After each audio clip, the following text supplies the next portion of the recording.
All right, welcome everyone. Welcome to this week's episode of Lean in Olympia. This is a bi-weekly live show airing on the second and fourth Tuesdays of the month. Lean in Olympia is a show that features conversations at the crossroads of humanity, justice, and belief, and it's brought to you by Interfaith Works. My name is Corey Passons. I'm the program manager for Interfaith Relations with Interfaith Works, and Interfaith Works is a social justice nonprofit organization based here in Olympia. We're a coalition of 30-plus diverse faith and spiritual communities, and we're also the region's largest social service provider for homeless services. And this Friday, guests are moving into the Unity Commons building on 2828 Martin Way. Yeah, round of applause for that.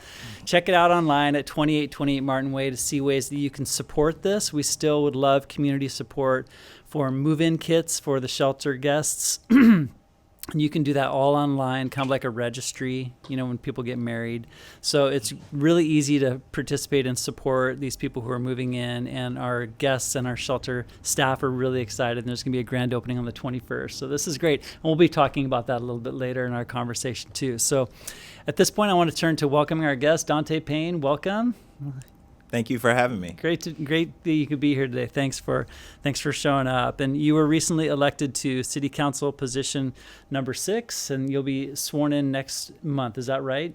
That's correct. So, Well, technically the first swearing in will be with the county auditor on December 29th, and that will be taking place virtually. And so there will be a link out there for the public to watch. Okay, great. Well, thank you for being here today. Sure. I got to know you when we did some of our candidate forums through Interfaith Works, and then you were elected, and I contacted you recently because in the forum for the candidate forums, you were able to share part of your story, and as a candidate, you have to have a certain amount of disclosure, to become known, and you exist on a level of sharing policy, and then also getting to connecting with people through your own story too. And so I just asked if you'd like to meet today and to kind of just continue that conversation. I was really fascinated with some parts of your story and inspired, and just wanted to get to know you more and just to have a chance for people to get to know you too. Sure. So I was tempted. I went to your website and saw your bio and wrote down part of it, and I was tempted to do a recap at the beginning, and then I thought, I'm just going to not do that and say, so what's your story? And just turn it over to you. And then go from there and ask questions as we move through it. And I've got some points along the way, but just wanted to begin with you framing your story from your perspective. Okay. So first of all, thank you again, Reverend Passons, and to Interfaith Works for having me. My story is one that is very, very different from those who have served an elected office before. So I was born to a teenage mother in Philadelphia, Pennsylvania in 1986. So way back. And my mother was just 14 years old. And my father was 16. And my father has been incarcerated since I was 2 years old. And I would say I have a fairly decent relationship with my father. Unfortunately, I lost my mother due to long-term alcohol abuse just in January of 2020, just before COVID. And that was just something that we didn't see coming. And I never would have guessed that my incarcerated father would have outlived my mother, but that's what's happened. And my relationship with my father has just been incredible. And, despite the fact that he's incarcerated, and I believe in redemption, and I believe in second chances, and I believe that not everyone who is incarcerated is defined by their mistakes that they've made in the past. And so I really have learned that, and I see that in my father and through my own experience. And from that time, my family, we moved to Allentown, Pennsylvania, which is just shortly about 60 miles outside of Philadelphia. And I went to high school in Allentown. And I eventually joined the Army from Harrisburg, Pennsylvania. And in the military is where I really started to learn the value of service, respecting others for what they do, and the importance of each and every individual member of a team. And they all contribute a certain slice of the puzzle to make it whole, right? And that's really, really important. That's something that I learned fairly quickly through my service in the Army. So I joined the Army in 2010.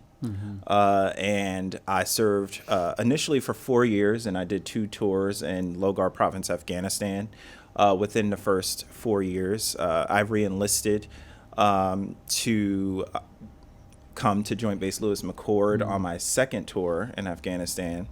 And so actually, come to think of it, the last time I swore an oath to the Constitution was I was on an Apache helicopter flying around in Afghanistan. You were in a helicopter. Yes. Why then? Why? I mean, didn't you do that like at a boot camp or something, or what's like that? Well, I was in Afghanistan, and that was sort of the Army sort of offers you incentives in ways that you would like to be sworn in again. When you swear in for, make a commitment to re-enlist.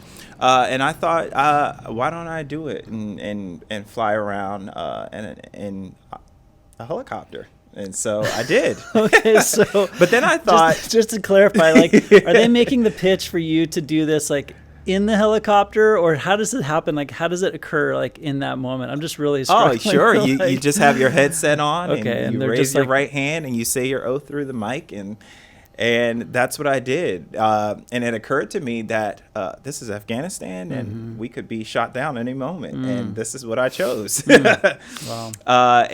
But for me, I think it speaks to really, for me, how much I appreciate service and what I've learned through my service in the military. I've learned so much just in that short time of 6 years of being there. And so I re-enlisted, and that's how I ended up here in Washington State. As a resident, I separated from the Army in 2016. And my husband and I, we decided that we were going to stay here. And so we ended up buying a home here in Olympia, first-time homeowners. And, we became very invested in the community very quickly. And since that time, I've finished my degrees at the Evergreen State College and working for Governor Inslee as an outreach representative, and now for Congresswoman Marilyn Strickland. And all of this is, obviously, it seems like it's all happened very fast, but I assure you this is years in the making of getting to this point. And I've just been very fortunate to that people are able to see that this really is about me wanting to give back to Olympia, and that this is something that I have chosen to do because I do believe that those who are coming forward and want to serve, they should be doing it out of the love and respect for their community, but also with an understanding that your job is to be there for the people and to make sure that you are representing what they want and what their needs are. And so for me, I was able to create a wonderful life here for myself and my family. And I think that is a story that shouldn't be unique to a few people. It really should be the story for many people who live here. And so it's my job now to try to make that happen for as many people as possible. Yeah, and I look forward to, I want to move towards that, sort of your vision for what you're hoping to be a part of in City Council. But I'm just curious too, I asked you if I could ask you Sure. about some of the times, like you moved to Allentown. I wanted to explore your story a bit more. You moved to Allentown. What is the age? I couldn't do that math in my head fast enough. I'm sorry. That was like... So I was very, very young. I was a child, 11 years old. And this is actually, Allentown is very pivotal in terms of my own personal faith and my faith journey. And so the first time I had ever stepped foot into a synagogue was in Allentown, Pennsylvania. And I... was always very fascinated with religion. As a child, we were definitely raised in the church and to go to church. And I had just I've just been a curious kid, my whole life, always in the books, that kind of thing. And I remember learning about the Holocaust in school, and just feeling strangely connected to the story for some reason. And then also it happened again when Mel Gibson's The Passion of the Christ was released in the theater. And I remember it being a very controversial film. Yeah. And, I remember asking, well, why are Jewish people so upset that they're being portrayed a certain way?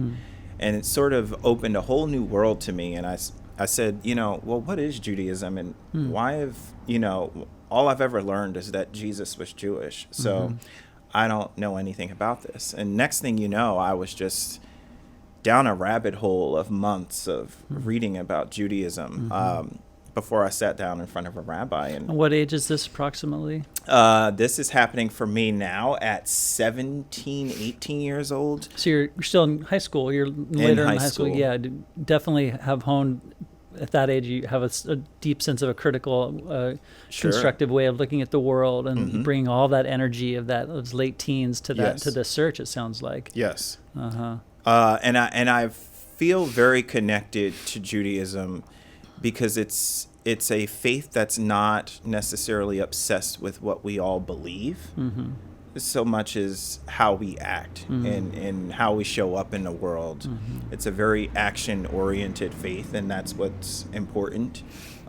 We all have our individual beliefs as Jews even, and they don't even necessarily all look the same or align.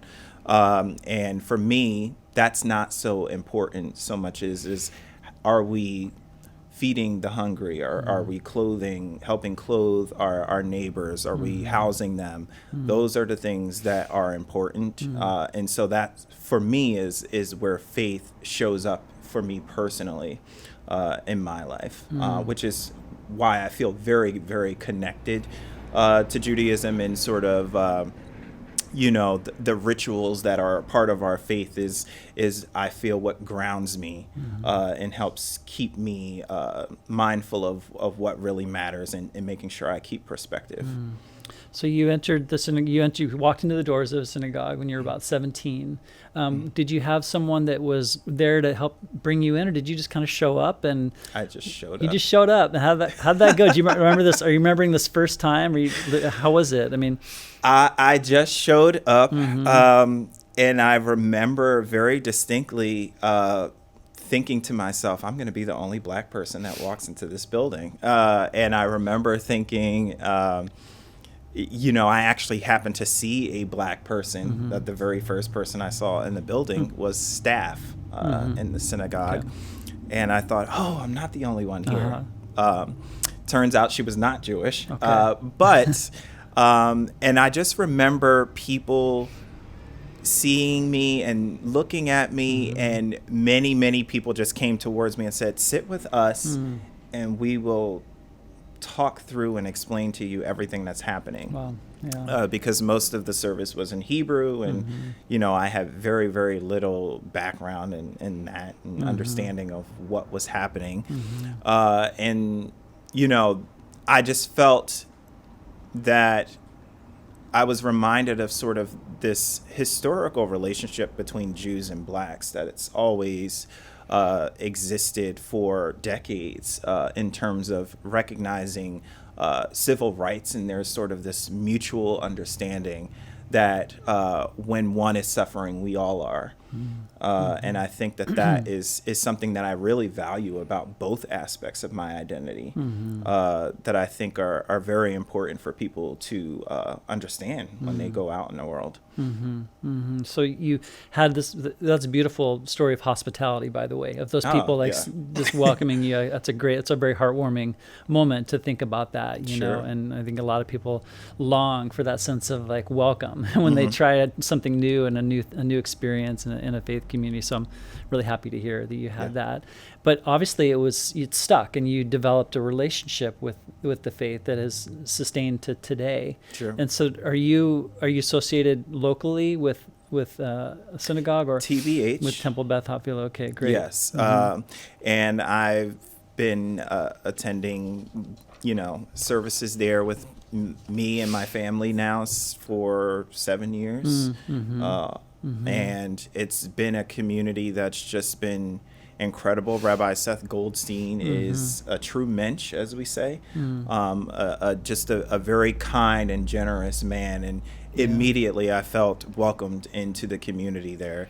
And I just feel like it's where I'm supposed to be. And I think that there are many opportunities now for people of color to show up in these spaces where we aren't necessarily seen all the time.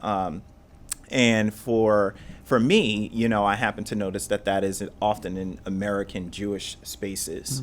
And so for a lot of the time, I used to find myself explaining, like, how am I Jewish? Did you convert, or are you mixed race? Or, some people would even ask me, are you Ethiopian? Because there's a history of Ethiopian Jews, also known as Falashas. And so people would ask me, are you Ethiopian? And I used to feel very much obligated to respond to those kinds of questions, or to even just offer how I'm Jewish before anybody has an opportunity to ask. And now I don't feel that. I don't feel the need to explain how I'm Jewish to anyone. It's just a part of my identity and who I am. And I do understand that Judaism is an ethno-religion, and that's even debatable. Some people will say, it's all religion or it's all ethnicity. But for me, I think it's a hybrid, really. And, I think that really you can't have Judaism without the faith aspect or the ethnicity. I think the culture of being Jewish comes from the faith aspect of what it means to be Jewish. Yeah, that's a theological and deep insight into Judaism. To me, when I hear that, I hear that you've done some work to claim and name your own space in a tradition. Yeah, and that's an absolute necessity for people as they move with authenticity throughout their faith journey. So I'm really excited to hear about that from you. I was curious that when you think about your own heritage in the faith, who would you name as mentors along the way? Mentors. Like, we could broaden that too, if you'd like to. It could be from the context of synagogue and the faith, or it could be more broadly too, just from developmental periods of life. But I always like asking about mentors, and I just was wondering if you have any you'd like to name or role models. Well, I certainly would say, when I first walked into a synagogue, obviously there were many people, but I ended up not becoming a member of that synagogue that I walked into for the first time. Not because I didn't feel welcome. I did feel welcomed, but I actually felt more aligned with the values of the congregation that I went to afterwards. And I would have to say that Rabbi Dan Feeder and Cantor Ellen Sussman are just incredible people who were very much mentors to me personally, and still are. And now Cantor Sussman is still in Allentown, Pennsylvania, but Rabbi Feeder, I believe, is now in San Francisco, and so leading a congregation there. And so for me, they have been very instrumental in helping me on this journey. And I think that for me, it's, again, that reminder from the two of them that keep action and how you behave center to all of this, right? There really is belief is sort of meaningless if it's not tied to how you show up in the world and what you value. And so that, for me, I think it is really, really important. And for me, it's not so much about making sure that I am sort of getting that message out there to people so much, to evangelize, if you will, but it's more like, for me, that's my own personal experience. And if asked, I will share that with people. Yeah, just that you resonating with that rabbi who taught that kind of predominance of the action before the belief. Sure. Thank you for that. So we've kind of looked at some of the early stages of your life and this movement towards Judaism, and then there's a moment where you move toward service. And I was just wondering, what were the influences that brought you toward that decision? Again, the military. So I served in the Army. Well, that's what what drew you toward that particular type of service? Because you're now in a moment of transition where you're moving towards elected. Different. So politics. I'm just I'd like to follow that thread and what brought you into the armed service or the armed forces. Yeah. There we go. So as I said, I joined in 2010, and at the time, Don't Ask, Don't Tell was still a policy of the U.S. Armed Forces. And I remember joining, knowing this, and I had been out for 4 years at this point. Okay. So I was very comfortable with who I was, and at that point, and I had made a conscious choice at this point that I was going to recede back into the closet, so to speak, momentarily to get through this initiation into the military, and eventually I'll be able to be myself again. And so it's okay. I'm just doing this for a moment. It's kind of what I told myself. And in that time, I went through basic training, went through advanced training, showed up in my unit, and President Obama signs the Don't Ask, Don't Tell repeal into law a year later. At that time, I had already served for a year and already went to Afghanistan.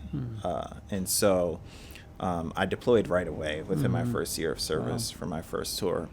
And I remember coming home to my husband, and I remember the way I came home, there was sort of this residual, can we embrace each other?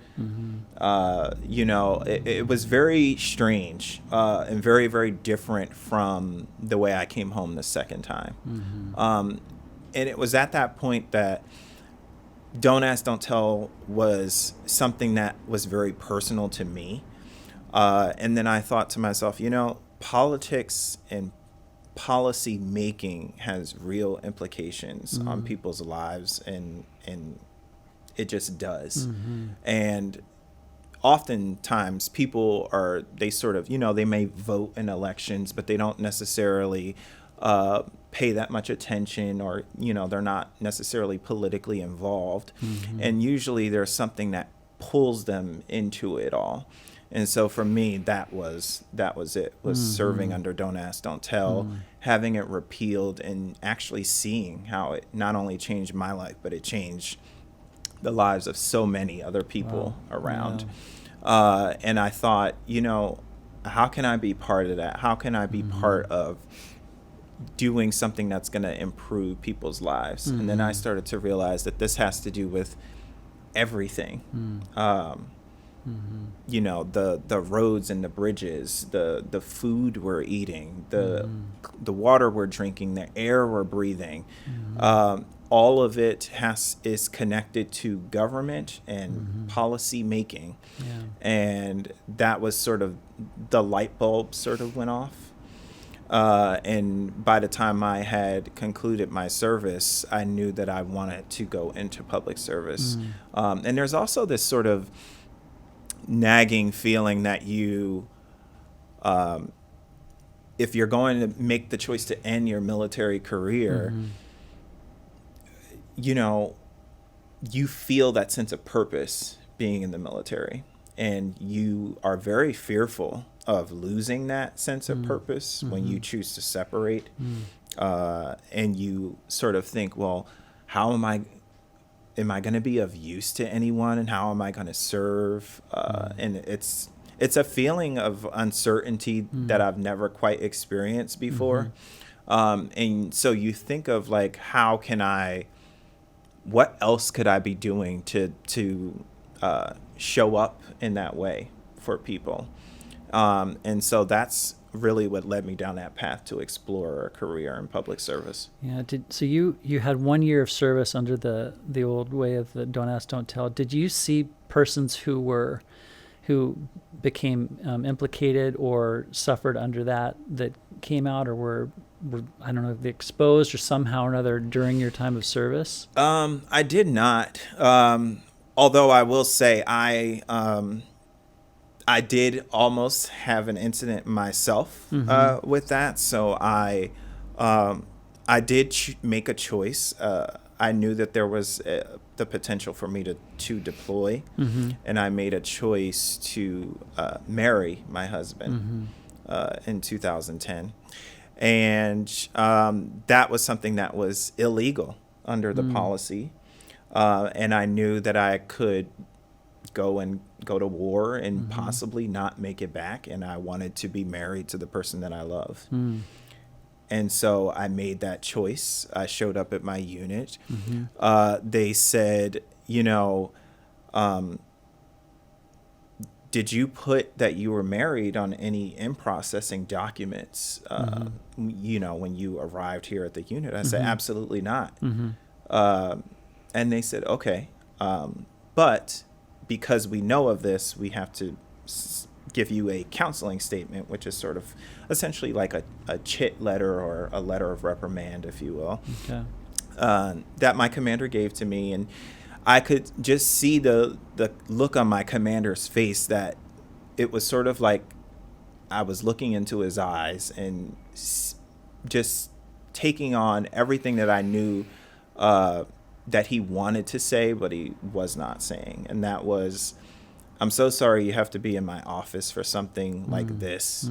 Do you want to deploy to Afghanistan? And I said, yes, sir. And he said, okay, well, make sure that you do not say that you're married or anything like that on any documents. Sign this saying that you understand that this is a violation of the policy, and you are to keep this to yourself. And dismissed. Wow. Are you saying that you sensed compassion from him? Is that what you're implying? Okay. I did. Yeah. And I never really faced discrimination from anyone. In at least in the overt sense. I don't recall a moment in the military where I felt like someone was personally coming after me for it. I think at this point you have to remember that a lot of people in the military are, first of all, it is a mixture of what this country is. It truly is. It's truly representative in that way. And so you have people, all different types of people in the ranks. And I think people understood very well that this may be the policy, but we've been serving with people who are gay and lesbian and bisexual for decades in the military. And so that was something that I think, at least for me, definitely there were times where I could tell that I was sort of, just my being present was changing the dynamics of the environment. And I was very aware of that, but never felt like I was at risk in any way, which I guess I'm pretty fortunate for that, because I do know that that's not everyone's experience, and not everyone is as lucky.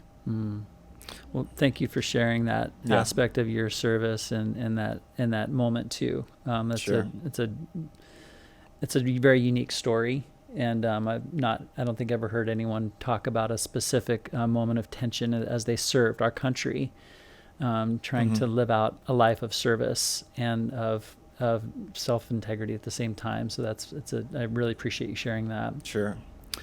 The Army is not like democratically organized, right? Okay, so you don't get to like vote on if you want to do something or not. Sure. The city council and city governance works in a completely different way. And I was just curious, what do you bring from your military service that is going to serve you, like an insight or a quality of the military, and what's something that you experienced in the military that you're ready to leave behind in terms of ways of operating and being, in a city council type of structure? Sure. So I would say that the city council is a legislative body, and its job is to set policy for the city, right? And so that means that we may not necessarily agree on everything all the time. We may not always be aligned, but for me, it's about having an understanding that dissent is okay, having a certain amount of respect and a certain amount of decorum is important, for each of us, and that the council speaks as one, and I think that that's very, very important. And that's something that I think is a value that I understand from the military, that we are a team, we have a mission, and that mission is to, as a council, is to get things done for the city of Olympia and for the people who live here. And so for me, that shows up in that way for me, and is a reminder that, I may not always be aligned with the opinions of some other council members, but you are to dissent, but not to sabotage what we are doing as a council. And I think that's really important, because we are representing all of our constituents who live here, and we are our job is to get things done for the people. Yeah. As we're making a segue toward your entrance into political life, just curious, do you have an opinion on countries that mandate like a 2-year service in the armed services? We don't have that here, obviously. Yes. I mean, but some countries do, and I have some friends like from Switzerland, for example, who did 2 years of service, and they reference back to that. And there are other people who cite ways of that kind of service having a kind of deepening or enriching of understanding of civic life, and of integrating some of these deep issues of like teamwork, for example, and community building. What's your opinion on countries that do that? That's an interesting question. I think that I can see value in, I guess, both approaches. So, I do think that there is, there's something pretty remarkable about the fact that, everyone who can in a nation has served their nation in that very specific way. I think that's, could be seen as very honorable. But I also think that there's something very, very special about the fact that the United States has a voluntary military. And I think for those of us who pay attention to that, we are, people sort of, well, why do people, why are people so thankful of the troops and all of that? And it really speaks to the fact that we have a volunteer military, that people are choosing to do this. This is not something that they have to do. And I think that's something that's pretty remarkable. And so I see value in that as well.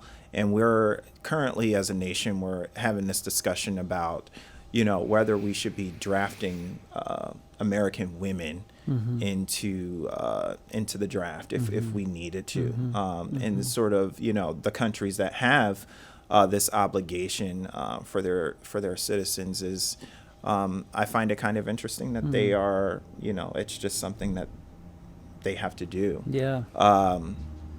And so we're currently having this conversation over, whether or not our American women will be drafted. And I find the cultural differences that exist, but, in terms of the Western world and how other countries approach this is very interesting, especially when our understanding of egalitarianism is not necessarily the same, with other nations when we're talking outside of military service, right? And so, yeah, it's a very interesting question that you ask. Yeah. I think it's interesting too. I mean, I really appreciate you noting the voluntary aspect of our military, and that probably is right at the heart of why the people are so endeared to the people who serve in our country. So you currently work with in the office of Marilyn Strickland. What specifically are your duties there? So I am the Congresswoman's Deputy District Director. So that means I am a congressional staffer for the district, which means I am based here. So she has an office in D.C., and then she has 2 district offices, one in Lakewood and one here in Lacey. Okay. And I primarily work out of Lacey. And it's my job as the Deputy District Director to really lead the Congresswoman's outreach team. So our outreach strategies, external relations with stakeholders around the district, and also making sure that we are planning the Congresswoman's events and things like that. And so that's primarily my duty as it pertains to Deputy District Director. Will you sustain involvement with that during your city council tenure? Yes. So what we've done is, before I even had taken the job with the Congresswoman, I let them know that I had plans to run for city council.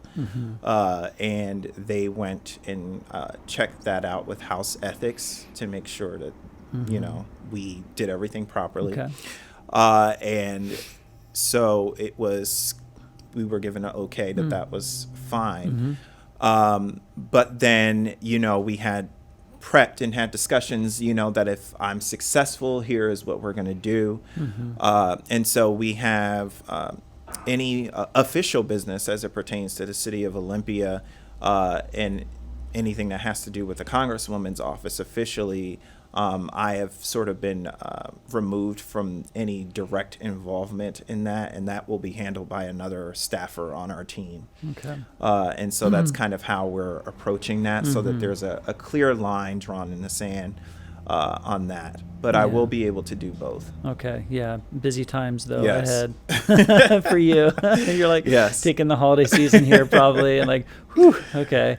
Yeah. Well, we're all wishing you well and to step into that role. Thank you. On your campaign website, you mentioned how you have observed in your time in the Northwest, and maybe even specific to Olympia, changes in the community. What would you today? What are some of the top 1 or 2 changes that you would name, and is there a concern that's attached with some of these changes as you mentioned them? Sure. So I'll choose to name one negative and one positive change, if Thanks. I may. So the first change I would say is obviously our homelessness crisis is the most visible issue that we have. And in my time living in this community, I've noticed just how quickly that has spread around the community, and how much more visible it has become. And with that, what we can see as the use of alcohol and drugs seems to be more present, as well as people experiencing some sort of mental health issue. And so that, I think, is probably the most significant difference that I think we've all seen as a community. And I think this past election cycle, that was definitely, clearly, that was something that, regardless of our politics, that was something that everyone wanted to talk about. And for me, when I look at, I think the Wheeler encampment, if I have to name a location, is probably a visual example of that, where, I thought, whoa, this is like how it looks when you go to Seattle, and where you can see this from the interstate. And so that, for me, was really, really a sign that we were just not meeting the demand of what we needed to do to really address the issue. Yeah.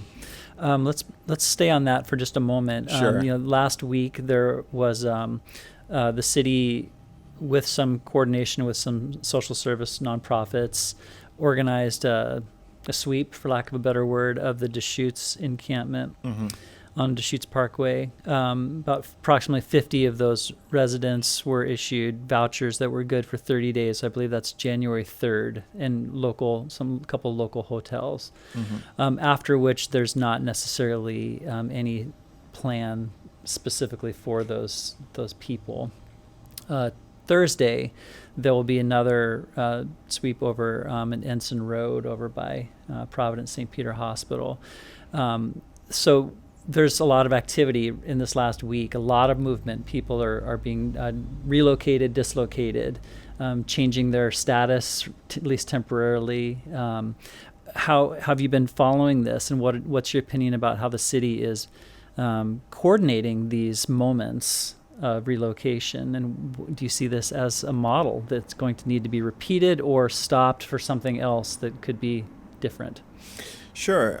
So I have to say that I'm pretty aligned with what the city is doing, and that really shouldn't be a surprise. I mean, I ran a campaign essentially on that. I think that it's very clear to me, it seems, that the public or the Olympia community wanted the Deschutes Parkway to be cleared. It appears that way to me. I think that there is definitely merit to the conversations around why are we doing this in the dead of winter. And those are all fair and legitimate criticisms, I would say. But I do understand the pressure that the city faces now that the governor's eviction moratorium has expired, and that encampment exists on private property. And that means the city has a responsibility to enforce the law of trespassing. And so that is something that needed to be done. But I also appreciate the balance of the council, right? Which is that they are approaching this in a humane way. And allocating dollars to try to put people in safe shelter and also provide them with services and not just giving them somewhere to stay. And that's a fine balance that has to, that the council has to take. And I appreciate that. And I think that it's something that we will continue to see more of. But the city of Olympia has been really trying to advocate for the countywide home fund.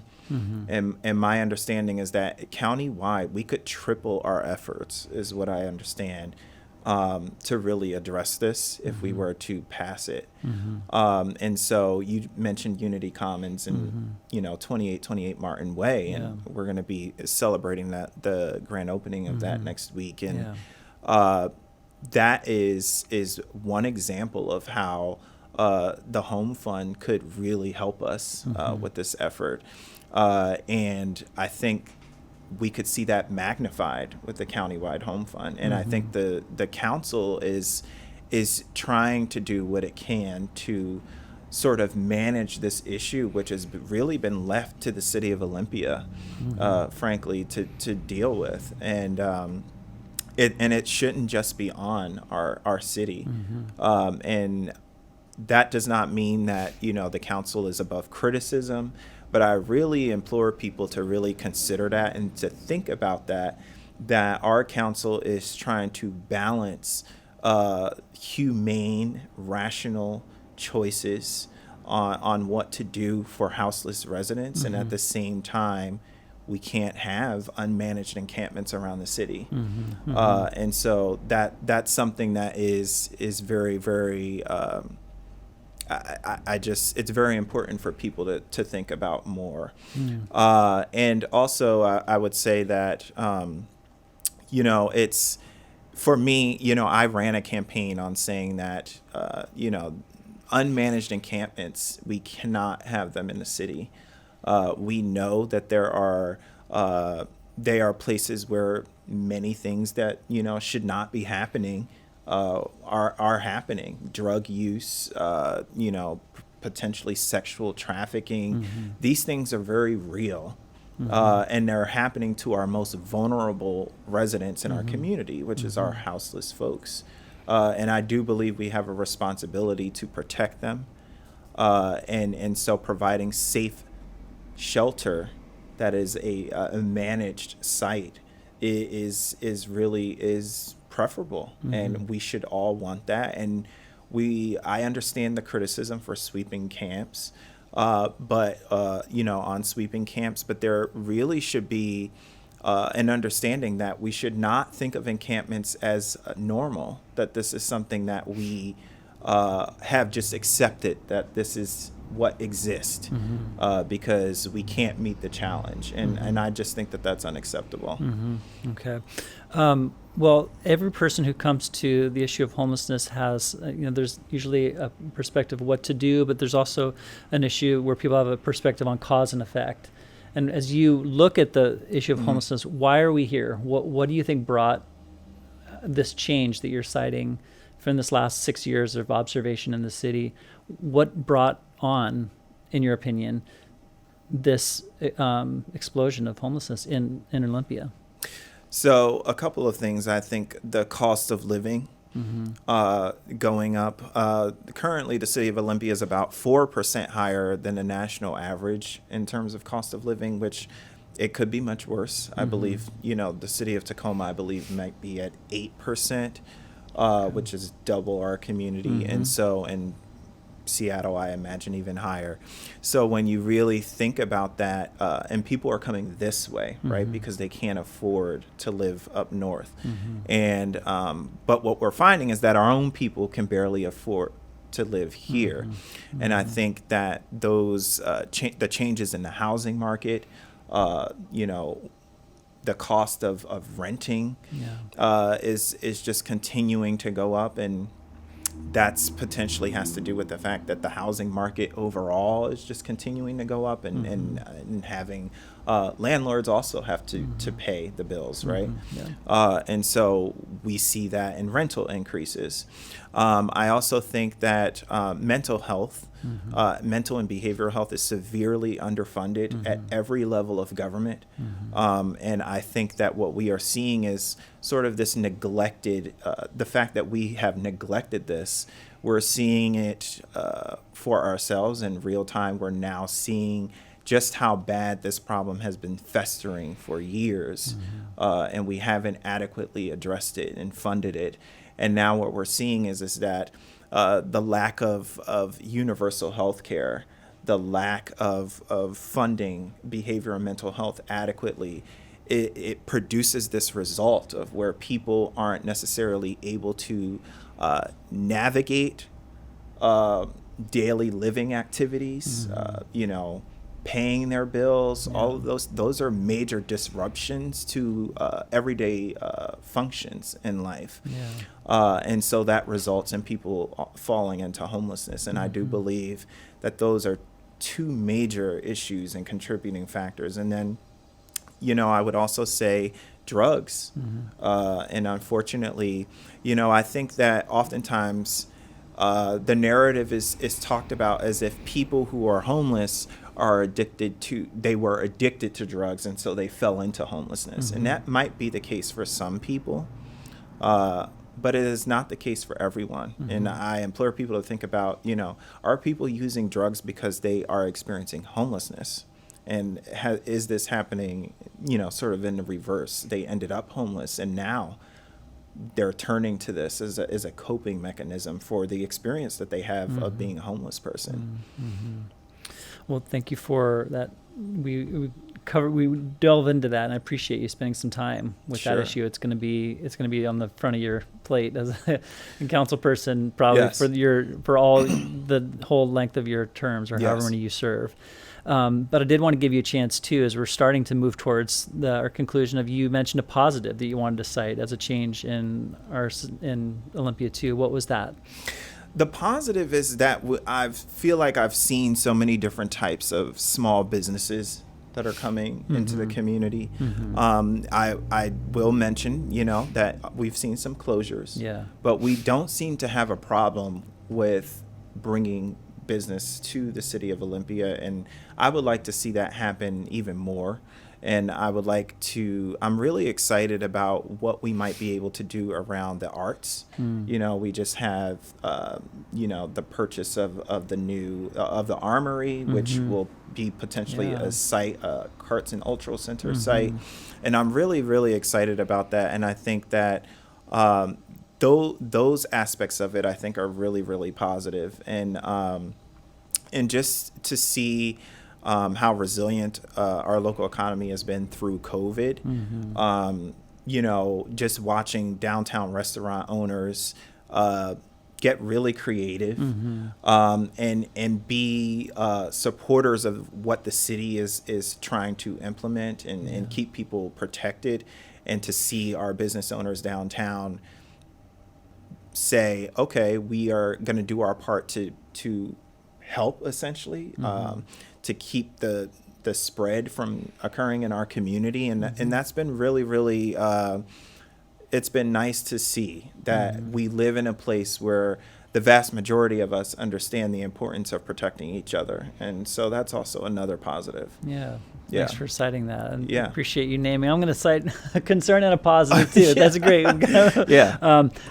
So I do want to maybe move to a final kind of inquiry I have for guests on the show, and thank you for being here too. Sure. As you scan, we just talked about an area of hope specific to the city, but do you have a place of hope that you recognize just in your own life, family, faith, that you would want to share with us today? And also, hope is kind of it's a big word. It's a big container, right? To the word hope. And I find a lot of people have a big spectrum of how they understand that. So maybe you could tell us, how do you understand hope? And then where are you feeling it or experiencing it in your life? I understand hope through the eyes of children. I look at my own daughter, and I think that's where I see it. I think each of us, we have a responsibility, each generation, to try to make this world a better place for them. And then that also will be their responsibility and the torch that we will pass on to them, and so on. And so that really gives me hope. I think there are so many of us who look to our own children as motivation. And I think that's what gives me hope, is that attachment to ourselves, to humanity and others, is the driving force for us to do better. And so for me, it's looking at her. That's great. She's was it 4 or 5? Was it? She's 6 now. 6. Okay. She just turned 6 last month. Oh, just last month. Okay, so the campaign. Oh, so she just had a birthday. Well, congrats to you and your family. Yeah, that's great. Yeah, that's great. Thank you for being here today. Well, thank you so really much for appreciate having the me. time. Yeah, let's do it again in a year when of course. when you've gone through a little bit of the grinder, and we'll see how you're doing. And we're all wishing you well. Thank you. We appreciate the intention, the honesty, and the integrity, and just the story that you bring to the position. I think it's going to serve the council well. So thank you for being here today. Thank you. Yeah, great. So this has been Lean in Olympia with our guest Dontae Payne today, soon to be City Council person, position number 6. And thank you for being here with us today, everyone. You can check out past episodes on our website at interfaith-works.org, and then also on our Facebook page. And we'll have another episode in early January. We're going to take the 4th Tuesday off for just the holiday rush. So again, thanks for being here. Check out 2828martinway.org to learn about Unity Commons opening this month. It's a really big deal for Thurston County and for Olympia. So Interfaith Works is honored to be the service staff provider for that facility. So thanks again, and be well.